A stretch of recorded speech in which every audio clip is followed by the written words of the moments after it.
Pemirsa, sahabat Mekatur yang dirahmati Allah Subhanahu wa taala, bagi pemirsa yang ingin mengetahui lebih lanjut mengenai detail info harga, fasilitas, syarat dan lain-lain dapat mengunjungi website atau medsos atau juga menghubungi nomor kontak kami yang tertera di layar Anda. Tentunya kami Mekatur dan juga Lizahra senantiasa berinovasi untuk menghadirkan layanan berkualitas. Salah satunya adalah dengan program podcast yang telah tayang pada musim haji kemarin dan juga ada program kajian tafsir yang saat ini pemirsa sedang saksikan dan juga ada beberapa program-program yang dapat pemirsa saksikan dan juga ada program di bulan suci Ramadan nantinya.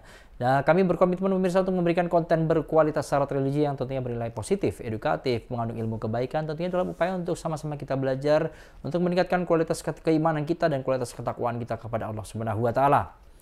Pemirsa, pada program Tadabbur Kalam episode ke-52 kali ini kita akan membahas kajian tafsir surat Al-Baqarah ayat 215 hingga 216 dengan tema prioritas dalam menafkahkan harta.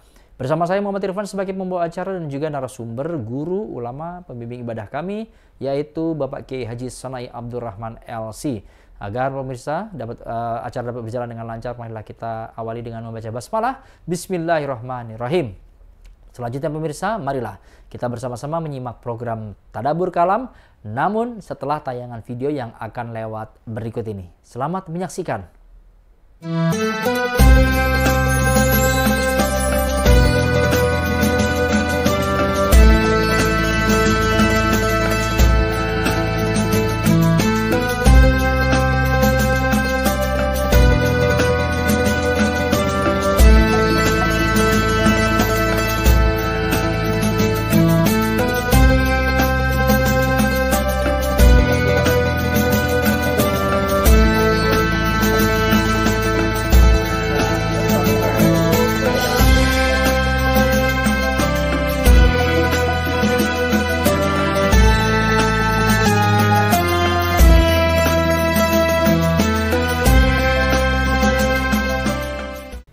Bismillahirrahmanirrahim. Assalamualaikum warahmatullahi wabarakatuh. Alhamdulillah alladzi arsala rasulahu bil huda wa dinil haq liyudhhirahu 'alad dini kullihi wa kafa billahi syahida. Allahumma salli wa sallim wa barik ala sayyidina Muhammadinil Mustafa wa ala alihi wa sahbihi ahli sidqi wal wafa. Amma ba'du, faqala Allah ta'ala A'udzu billahi minasyaitonir rajim.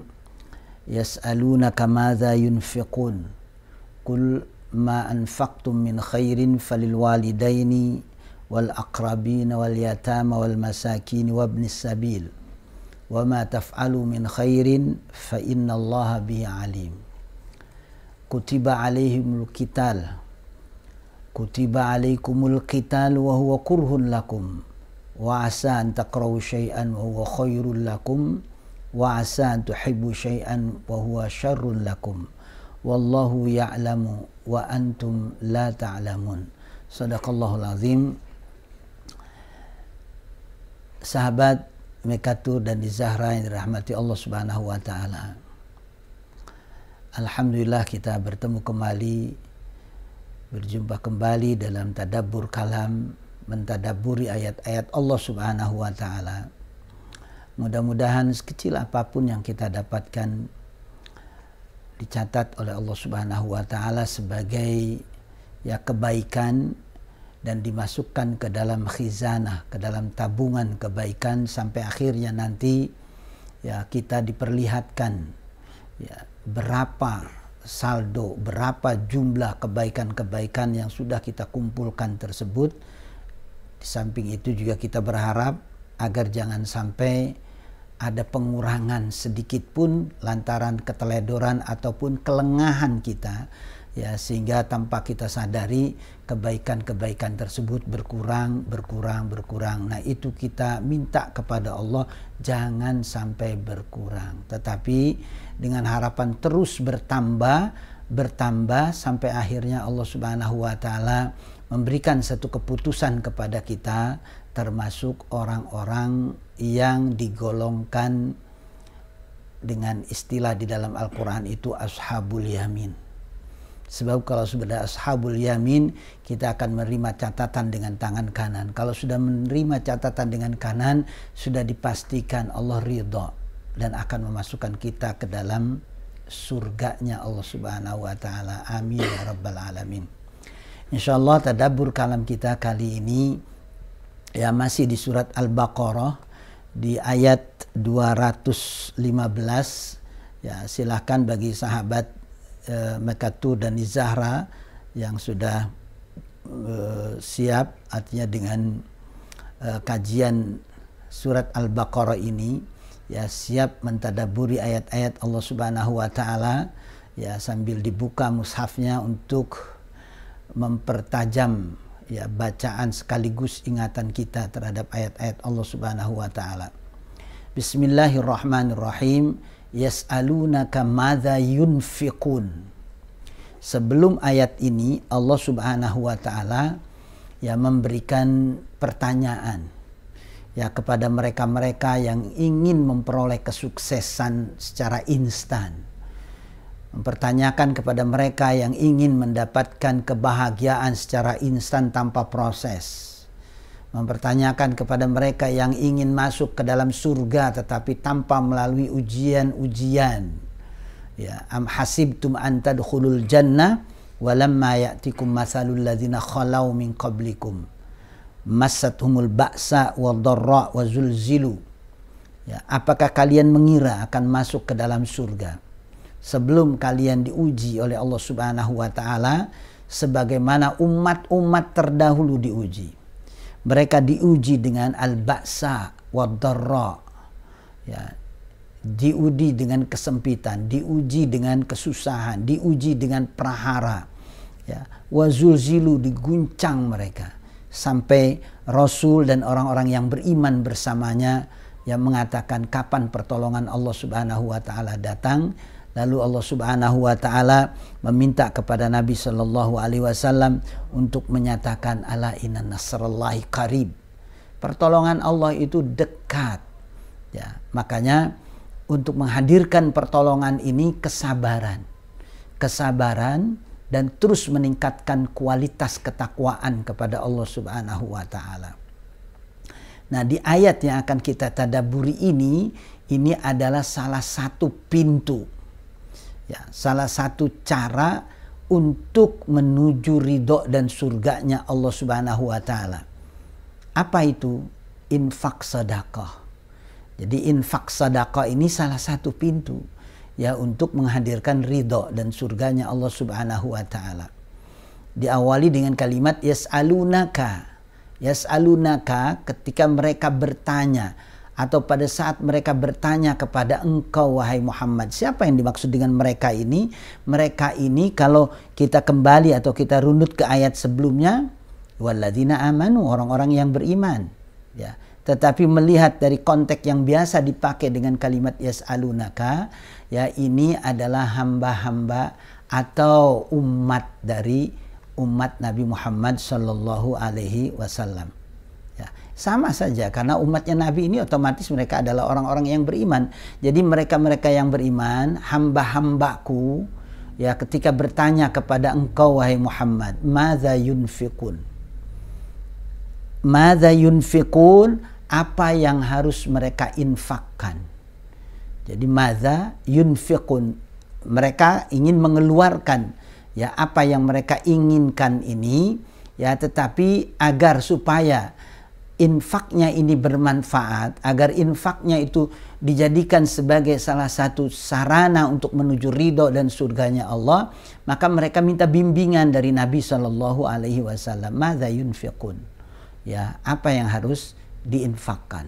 Atau dengan bahasa yang lain juga, ini saya punya harta kekayaan, saya mau infakkan kepada siapa dan caranya itu bagaimana? Gitu. Nah, ini ciri ya umat Nabi Shallallahu Alaihi Wasallam ketika belum mengetahui dia buru-buru bertanya.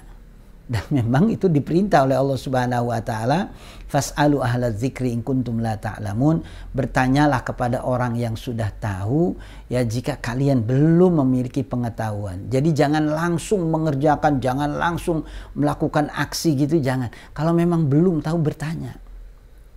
Ya. Sebab yang namanya bertanya ini ya dipastikan nggak akan ada ruginya. Tapi bertanya kepada orang yang tepat. agar dibimbing, agar diarahkan. Ya. Nah, siapa yang tepat? Ya Nabi Shallallahu Alaihi Wasallam. Kalau Nabi sudah tiada, bertanya kepada siapa? Kepada ahlu zikri. Siapa ahlu zikri itu? Ya para ulama saat ini. Ya mereka-mereka yang mengetahui tentang Al-Quran, mereka mengetahui tentang hadis-hadis Nabi. Kita nggak tahu, tanya. Kenapa? Sebab kalau kita melakukan sesuatu tanpa ada dasar ilmu, Allah Subhanahu wa taala menjelaskan la taqfu ma laisa laka bi'ilm. Kamu jangan melakukan aksi, kamu jangan melakukan pekerjaan apapun tanpa didasari dengan ilmu. Kenapa? Innas sam'a wal basara wal fuada kullu ulaika kana anhu mas'ula. Karena pendengaran, penglihatan, hati semua akan ditanya oleh Allah Subhanahu wa taala. Mau kita mempertanggungjawabkan apa yang kita katakan, apa yang kita perbuat tersebut. Ya, padahal yang kita katakan, yang kita perbuat itu tidak ada dasar sama sekali. Kita nggak punya hujah, kita nggak punya alasan. Tapi kalau kita memiliki ilmu, karena dibimbing oleh Nabi Shallallahu Alaihi Wasallam, maka ketika menghadapi pertanyaan itu, ya nggak ada ketakutan, nggak ada kekhawatiran. Kita jawab sesuai dengan ilmu yang kita dapatkan. Madza yunfiqun? Ya, tentang infak saja dia harus bertanya, dia nggak sembarangan dia. Maka kemudian Allah Subhanahu wa taala memerintahkan kepada Nabi, kul, katakan Muhammad kepada hamba-hambaku yang bertanya tentang untuk apa dan kepada siapa infak ini. Ma anfaqtum min khairin, harta yang kalian infakkan, ya, seberapapun di situ. Jadi ma anfaqtum min khairin, khair ini diartikan harta. Ya, memang khair itu asalnya artinya kebaikan. Ya, kenapa dikatakan harta? Karena harta juga kalau dipakai atau kalau dipegang oleh orang yang baik kan menjadi khair, menjadi kebaikan. Maka sekecil apapun harta yang kalian infakkan, maka usahakan. Artinya berusahalah untuk menginfakkan harta kekayaan itu. Atau dalam bahasa yang lain, pada saat kalian mau menginfakkan harta, utamakan, prioritaskan kepada falil walidaini. Untuk kedua orang tua, itu yang diprioritaskan. Ya. Kenapa muncul kalimat falil walidaini? Agar ada ikatan dia dengan orang tuanya. Agar ada kasih sayang dia. Dia bangun betul-betul dengan orang tuanya ini. Jangan sampai terputus. Sebab kalau tidak diberi bimbingan kayak begini, ini kadang-kadang kita mau infak, mau sedekah itu ya kepada orang yang tidak memiliki kaitan darah, kaitan nasab dengan kita, agar dikenal, agar kemudian namanya dikenang kemana-mana. Ya, kebanyakan manusia seperti itu. Makanya dibimbing oleh Allah Subhanahu wa taala melalui Nabi, falil walidain, utamakan orang tuamu. Di sini kan tidak diterangkan orang tuanya yang kayak apa. Apakah orang tuanya yang betul-betul perhatian sama ini anak atau tidak, enggak. Kalimatnya orang tua. Artinya orang tua ini orang tua yang melahirkan, orang tua yang menjadi menjadi pengikat yang paling utama dia dalam hidup dan kehidupan. Karena dengan kedua orang tua ini kita dilahirkan. Ayah, bapak yang berusaha dengan tekun untuk memenuhi sandang pangan papan. Ibu yang mulai saat hamil sampai dia melahirkan, sampai membesarkan kita. Perjuangan yang sangat luar biasa ya untuk menghadirkan kita ke bumi ini. Artinya melalui mereka. Memang Allah yang menciptakan, tetapi melalui jerih payah mereka. Ya. Maka ketika ada orang bertanya tentangmu, tentang infak itu, katakan kepada mereka, Muhammad, prioritaskan orang tuamu. Ya. Bagaimana kalau seumpama dia sudah punya istri? Bagaimana kalau dia sudah punya anak-anak? Tetap perintahnya adalah utamakan kedua orang tuamu. Sebab kedua orang tuamu ini adalah pintu surga. Ya. Nah, karena Nabi SAW sangat mengecam betul-betul itu orang yang tidak berbakti kepada orang tua. Dan Nabi mengatakan celaka itu orang kalau sampai nggak masuk surga padahal dia masih punya kedua orang tua ataupun salah satu daripada orang tua. Celaka itu. Kenapa? Karena itu pintu surga. Kenapa kok dia bisa sampai nggak masuk surga? Ya ternyata dia selalu memprioritaskan, mengutamakan istri, mengutamakan anak-anaknya, orang tuanya di nomor sekian kan. Bahkan kadang-kadang ketika akan memberikan kepada orang tuanya, dicegah oleh istrinya, lalu kemudian dia mengalah. Sehingga orang tuanya ini ya hidup apa adanya, bahkan jadi bahan cerita di mana-mana. Kasihan orang tua ini. Padahal anaknya banyak. Tetapi hidupnya tidak terawat. Tempat tinggalnya juga Masya Allah. Kadang pindah ke sini, kadang pindah ke sana gitu. Belum lagi makan, belum lagi sandang pangan dan lain sebagainya. Enggak tercukupi. Makanya ada istilah orang tua itu punya anak 10 dia sanggup mengurus dengan baik. Tetapi anak yang 10 ini ngurus satu orang tua saja itu jarang yang bisa itu. Dari satu rumah pindah lagi ke sana, pindah lagi ke sana, pindah lagi ke sana. Ujung-ujungnya yang 10 ini nggak sanggup menampung orang tua. Padahal apa yang diberikan anak kepada orang tua itu dicatat oleh Allah Subhanahu wa taala sebagai infak, sebagai sedekah. Ya. Kenapa ke orang lain dia murah? Kenapa kok pada orang lain dia itu gampang tetapi kepada kedua orang tuanya susah? Nah, maka ayo kita tadaburi ini ayat ini. Falil walidaini memiliki makna yang sangat-sangat dalam. Kalimatnya walid. Walid itu orang tua. Dan itu kandung. Ya, beda dengan al-ab. Kalau ab itu bisa orang tua kandung, bisa tidak. Ya, makanya kalimatnya khusus ini. Falil walidain. Bukan lil abawain gitu. Bukan. Falil walidain. Artinya orang tua kandung. Prioritaskan. Ya, walaupun kita sudah berkeluarga. Nah, kalau itu sudah, barulah kemudian naik pada peringkat yang berikutnya. Siapa mereka setelah falil walidain wal akrabin? Wal akrabin itu siapa? Akrabin itu mereka yang memiliki kekerabatan. Siapa yang memiliki kekerabatan ini? Ya, kakak kandung, adik kandung, ya. Atau yang memiliki kekerabatan itu saudara. Apakah itu ponakan, apakah itu sepupu, apakah itu paman ataupun bibi. Ya. Dalam bahasa Jawa itu ada Pak Le, Pak De dan seterusnya itu. Ini mereka adalah orang-orang yang memiliki kekerabatan. Jadi kalau mau infak sedekah prioritaskan itu ke orang tua lalu kepada kerabat.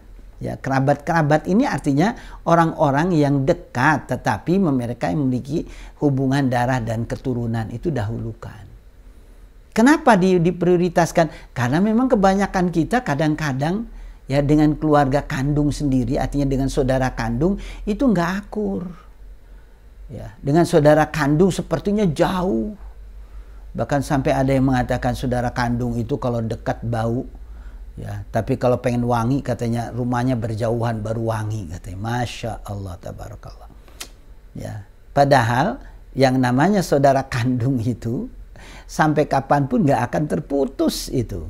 Makanya dahulukan kalau mau sedekah kepada mereka. Nah kemudian yang ketiga wal yatama, kepada orang-orang miskin. Ya. Siapa sih orang miskin ini? Kita sering menjelaskan perbedaan antara miskin dengan fakir ini. Kenapa tidak fuqara di sini? Kenapa yang diambil adalah masakin?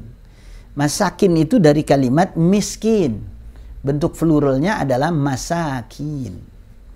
Beda dengan maskan. Kalau maskan itu tempat tinggal, bentuk pluralnya adalah masakin tanpa ya. Ya. Jadi al-masakinu. Nah, itu bentuk plural dari maskan. Maskan itu tempat tinggal. Tapi kalau miskin itu al-masakin. Ya, ada ya-nya itu.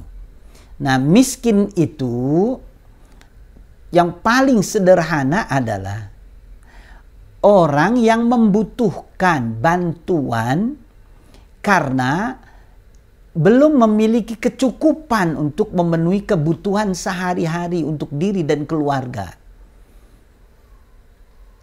Contoh, tiap hari kebutuhannya itu 100. Tetapi dia pemasukan di bawah 100, di atas 50. Miskin itu. Kalau fakir itu pengeluarannya 100, pemasukannya di bawah 50, nggak sampai di atas 50, itu fakir. Jadi yang diprioritaskan itu siapa? Miskin. Kalau fakir bagaimana? Oh, miskin aja diprioritaskan, apalagi fakir. Gitu. Tapi kalau fakir tidak disebut miskin, bisa jadi yang prioritas adalah fakir, karena fakir tadi itu pemasukannya kurang dari 50 sementara pengeluarannya 100. Ya, makanya wal masakin dan orang-orang miskin. Ada yang memberikan penjelasan yatama dan masakin ini. Itu dijelaskan orang yatim, anak-anak yatim yang bagaimana yang diprioritaskan, orang-orang atau anak-anak yatim yang masih ada kaitan keluarga dengan kita. Anak paman atau anak sepupu gitu. Dia meninggal, maka anaknya ini adalah menjadi tanggung jawab kita. Ya. Kenapa? Sebab anak yatim ini kadang-kadang ya, itu mendapatkan perhatian itu dari orang lain. Dari keluarga sendiri jarang. Kenapa dia tidak memberikan kepada yang memiliki kekeluargaan? Karena tidak terkenal. Ya, makanya masuk dalam kategori akobah ini. Wa ma adro kamal aqabah. Tahu nggak kamu aqabah itu apa? Nah, salah satu diantaranya adalah memberikan anak-anak yatim yang memiliki kekerabatan. Jadi aqabah itu kan jalan yang menaik, artinya jalan yang menanjak. Ini artinya untuk menuju kemuliaan itu memang berat. Salah satu diantaranya memberikan anak yatim yang memiliki kekeluargaan. Kedua, ya miskin. Ya, miskin zamatrobah katanya. Artinya miskin zamatrobah itu betul-betul fakir itu. Ya, itu yang harus kita prioritaskan dalam hal infak dan sedekah. Baru kemudian berikutnya wabnis sabil. Ya, wabnis sabil itu artinya orang-orang yang dalam perjalanan. Dalam perjalanan untuk apa? Ya tentu untuk ibadah, bukan dalam perjalanan maksiat. Kita lihat ada orang sedang menunaikan ibadah haji. Nah, ini ibnu sabil. Tiba-tiba dia kekurangan pembiayaan, maka kalau mau infak, berikan infak kepada mereka. Mereka ini adalah ibnu sabil. Ya. Lalu kemudian kepada orang yang thalabul ilmi, orang yang sedang menuntut ilmu, itu juga masuk dalam kategori ibnu sabil. Orang yang berjuang lillahi kalimatillah, dia memerlukan dana, nah ini juga ibnu sabil. Ya, jadi bukan diartikan anak jalanan. Artinya mereka-mereka yang sedang berada di jalan menuju Allah. Tiba-tiba kekurangan pembiayaan, maka infakkan kepada mereka. Apakah kemudian harus prioritas ini berurutan? Paling tidak ada concern, ada perhatian. Jadi orang tua yang didahulukan, ya, baru kemudian kerabat, orang-orang anak-anak yatim, orang-orang miskin, baru kemudian ibnu sabil. Ada lagi yang memberikan penjelasan, kalau mau infak itu lihat orang tuanya ini sudah diberikan apa belum. Kalau sudah tercukupi, maka masuk kepada kerabat. Kalau kerabat sudah pernah diberi atau sudah pernah dicukupi, maka masuk ke level ketiga, level keempat, level kelima. Ada lagi yang memberikan penjelasan, orang yang infak inilah yang mengerti tentang kebutuhan dari lima kelompok ini. Memang ada sahabat yang memberikan penjelasan, ayat ini hukumnya itu mansuh ketika turun ayat innamas shadaqatu lil fuqara wal masakin. Ya, kemudian wal amilina wal gharimina dan seterusnya, yang 8 asnaf itu. Tetapi pendapat ini ya oleh Ibnu Abbas itu ditolak. Ya, enggak, bukan mansuh. Ya, tetapi ini prioritasnya adalah infak yang sifatnya itu sunnah. Nah, adapun innamas sadaqat lil fuqara itu lebih kepada infak yang wajib yang kemudian disebut dengan zakat. Ya, jadi ini zakat sudah kita keluarkan, tapi kita masih memiliki kekayaan, ya, dan kekayaan ini ya kalau pengen bersih, kalau memang betul-betul hati menjadi tenang, maka prioritaskan lima kelompok tadi itu. Ya. Sampai ke Ibnu Sabil tadi itu diprioritaskan. Wa ma taf'alu min khairin, apapun yang kalian lakukan karena ayat ini menyangkut madza yunfikun, maka wa ma taf'alu min khairin, infak sekecil apapun yang kalian lakukan itu akan dicatat sebagai satu kebaikan. Atau dalam pengertian umum, kebaikan apapun yang kalian lakukan untuk mereka, untuk orang tua, untuk kerabat, yatim, orang miskin, dan ibnu sabil, nggak mesti materi. Kebaikan apa saja yang kalian lakukan, fa innallaha bihi alim, maka sesungguhnya Allah Subhanahu wa taala untuk kebaikan tersebut Maha tahu. Maksud Maha tahu di sini Allah nggak akan sia-siakan. Maksud Allah Maha tahu di sini, Allah akan memberikan balasan, karena tidak ada suatu kebaikan kecuali sudah disiapkan balasan, kecuali sudah disiapkan pahala oleh Allah Subhanahu wa taala. Ya. Ini yang pertama kalau kita ngelihat merujuk ayat sebelumnya tentang ya pintu menuju surganya Allah Subhanahu wa taala atau ridho dan surganya Allah Subhanahu wa taala. Lalu yang kedua, di sini dijelaskan pada ayat 216, kutiba alaikumul qital. Jadi yang pertama yang berhubungan dengan harta tadi itu, ini bisa menjadi pintu untuk menuju surga. Ya tentu pertama kan kesabaran sebagaimana yang disebut ayat sebelumnya. Nanti yang ketiga ini kutiba alaikumul qital wa huwa kurhun lakum. Kalau ayat 214 itu ada unsur kesabaran. Ya, tetapi kalau seumpama itu mau dipisah, berarti ini yang kedua, ini pintu yang kedua untuk menuju surga, menuju kebahagiaan. Karena diingatkan jangan kalian anggap mendapatkan kebahagiaan sebelum diuji. Ya. Jadi itu kan kesabaran berarti. Nah, maka yang kedua adalah infak, yang ketiga ayat yang 216 ini. Kutiba alaikumul qital. Diwajibkan untuk kalian al-qital, peperangan. Ya kalau ngelihat Bani Israel dahulu itu, ya, dan nanti juga ayat itu akan kita temui di surat Al-Baqarah, mereka itu selalu minta kepada Nabi itu, ya, kapan kita perang? Ya, begitu diwajibkan perang mundur.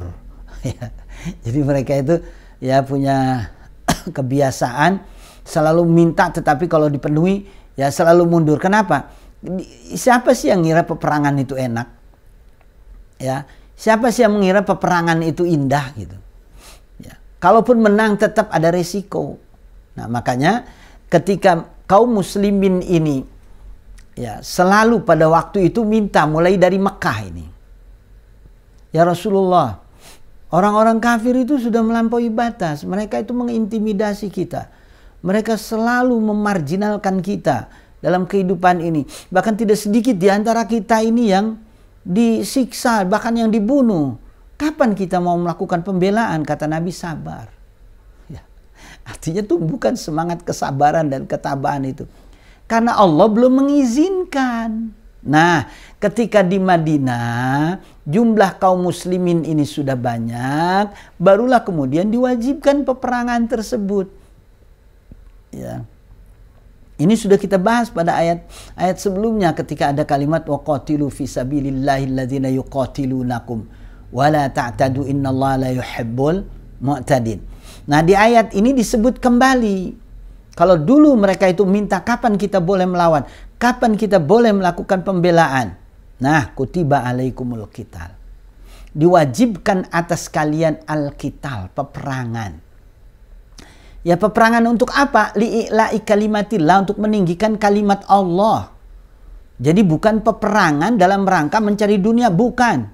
Peperangan untuk mencari menaikkan harga diri, menaikkan keterkenalan sebagai suku tertentu, enggak. Tapi qital yang dimaksud peperangan di sini li'ila'i kalimatillah. Diwajibkan atas kalian al-qital. Ya. Al-qital ini kurhun lakum, ini sesuatu yang membuat kamu itu enggak suka. Karena memang ya resikonya tuh tinggi. Ya, kalau enggak ya mati. Ya. Hidup pun tetap beresiko. Ya. Kadang ada teman sahabatnya yang gugur, kadang ada yang luka, kadang ada yang lukanya ini luka paten, artinya seumur hidup. Ya, karena kakinya hilang, tangannya hilang gitu. Ya, kan tetap beresiko. Dan berat memang, walaupun menang juga tetap ada banyak ya kerugian yang didapat. Makanya Nabi SAW dulu itu betul-betul menghindari peperangan. Kenapa terjadi peperangan? Karena memang terpaksa, karena memang ada tantangan. Karena mereka ini ya menggunakan bahasa hanya satu, kekerasan. Dan itu harus dilawan, kalau tidak ya makanya menjadi korban adalah umat Islam. Maka Nabi kemudian ya menggerakkan pasukan ini dalam rangka menghentikan fitnah, menghentikan segala macam bentuk peperangan. Itu yang diinginkan oleh Nabi. Ya. Makanya ketika diwajibkan oleh Allah, kutiba alaikumul qital wa huwa kurhun lakum, itu sangat-sangat tidak kalian sukai. Artinya kalian membenci yang namanya peperangan itu. Tetapi ini kalau seandainya sudah ditetapkan oleh Allah li'ilai kalimatillah, maka ini merupakan salah satu pintu untuk menuju surga. Jadi kalian jangan mengira akan masuk surga sebelum kalian melakukan ya peperangan ini li'ilai kalimatillah wa huwa kurhun lakum. Tetapi ketahui, wa asa an takrahu syai'an wa huwa khairul lakum. Bisa jadi sesuatu yang kalian benci dalam hal ini peperangan. Ya sebetulnya dalil ini juga bisa ditarik kepada dalil yang umum. Bisa jadi apa-apa yang kalian tidak suka. Bisa jadi apa-apa yang kalian benci. Wa huwa khairul lakum. Itu baik untuk kalian. Atau di sisi yang lain akan menghadirkan banyak kebaikan. Ya, makanya menggunakan kalimat wa'asa. Bisa jadi. Ya. Jadi bisa jadi apa yang kalian anggap ini tidak baik, ternyata baik. Dan faktanya memang seperti itu. Kita sering menduga, ya ini sesuatu yang kurang baik ini. Sehingga dia berusaha untuk menghindari. Ternyata di lain kesempatan, kita dihadapkan dengan persoalan yang dulu kita tolak, ternyata diambil oleh orang lain. Dan ternyata orang yang mengambil ini sukses. Munculnya apa?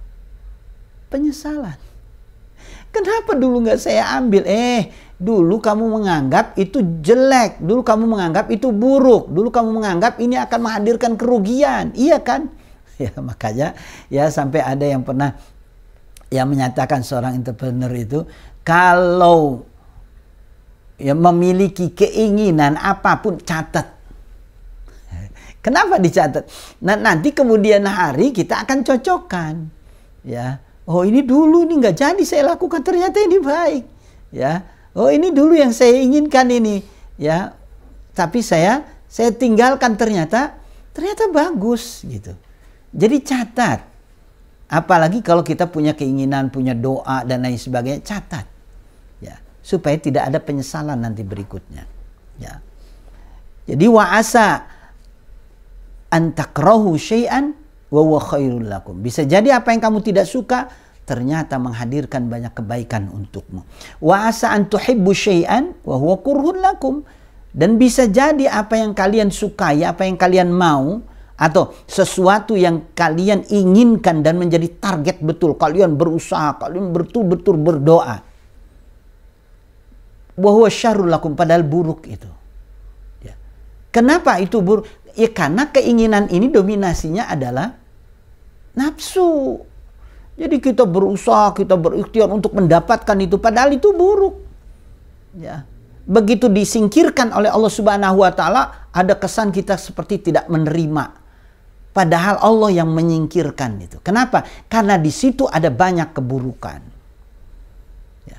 Bukankah kita sering berdoa, terutama yang menggunakan doa kunut subuh itu? Waqini birahmatika syarrama qadait. Ya. Waqini birahmatika, selamatkan aku, lindungi aku dengan rahmatmu ya Allah dari keburukan ketetapanmu. Jadi kita punya keinginan, kita anggap itu baik. Kita usahakan terus menerus. Ternyata karena tidak baik, disingkirkan oleh Allah sesuai dengan keinginan kita. Waqini birahmatika syarrama qadait. Begitu tidak kita dapatkan, masa kemudian kita mengeluh?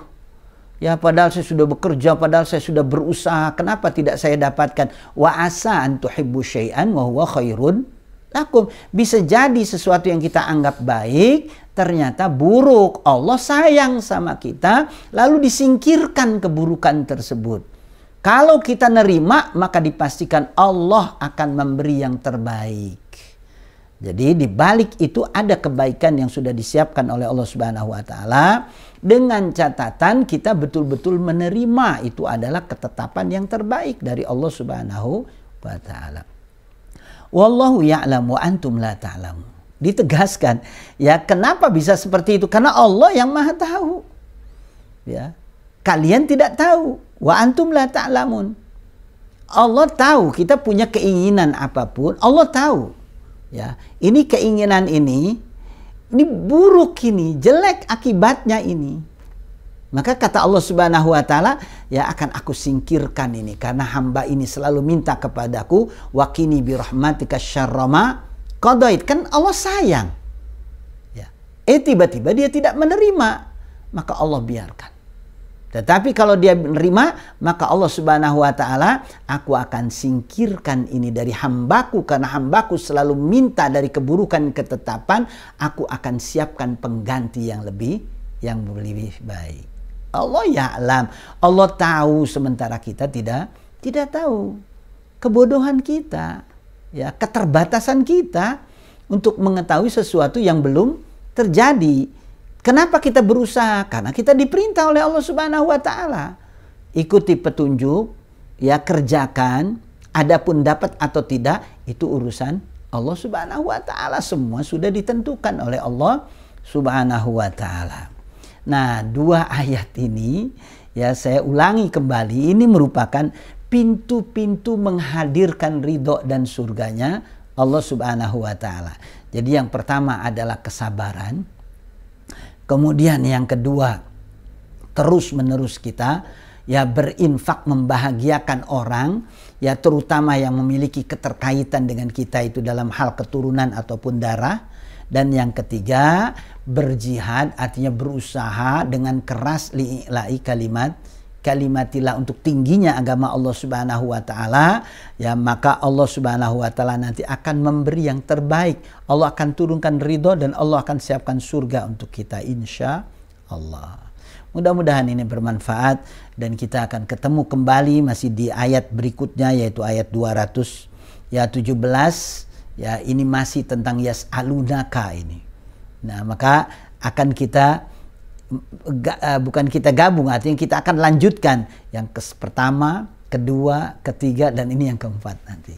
Ya, yang keempat adalah menghindari larangan-larangan Allah jika ingin menghadirkan ridho dan surganya Allah. Mudah-mudahan Allah Subhanahu wa taala memberikan kesehatan kepada kita semua, memberi kesempatan sehingga kita dipertemukan kembali dalam tadabbur kalam, tadabburi ayat-ayat Allah Subhanahu wa taala ini.